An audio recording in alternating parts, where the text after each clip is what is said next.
त्र्यंबकेश्वर तालुक्यातील वाढोळी येथील यलम्मा माता आश्रम संस्थापिका श्री पूजा गुरु किन्नर आईसाहेब यांनी आज अमळनेर या ठिकाणी असलेल्या मंगळग्रह मंदिर येथे दर्शन घेतले।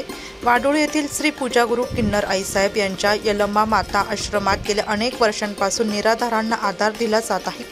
याबाबत अधिक माहिती पूजा गुरु किन्नर आईसाहेब यांनी नाशिक लोकशाही न्यूज वृत्तवाहिनीशी बोलताना दिली। जय मंगलग्रह।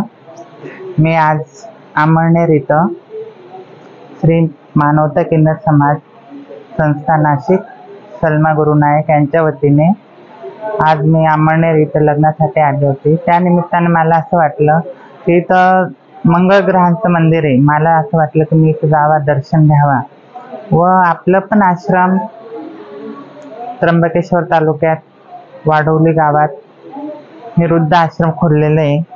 त्या आश्रमात माझे गोरगरीब, ज्यांना कोणी सांभाळत नाही, ज्यांना कोणी बघत नाही, अशा व्यक्तींना मी सांभाळते आणि इथं येऊन मला मंदिरात येऊन मला खूप बरं वाटलं।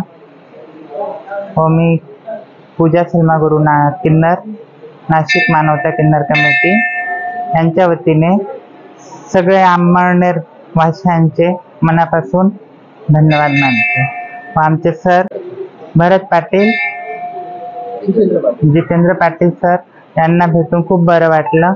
असेच कामं तुम्ही पण करत राहा, असेच कामं मी पण करत राहीन। भगवंतांची ही साथ। वृत्त संकलन विभाग, नाशिक लोकशाही न्यूज, नाशिक।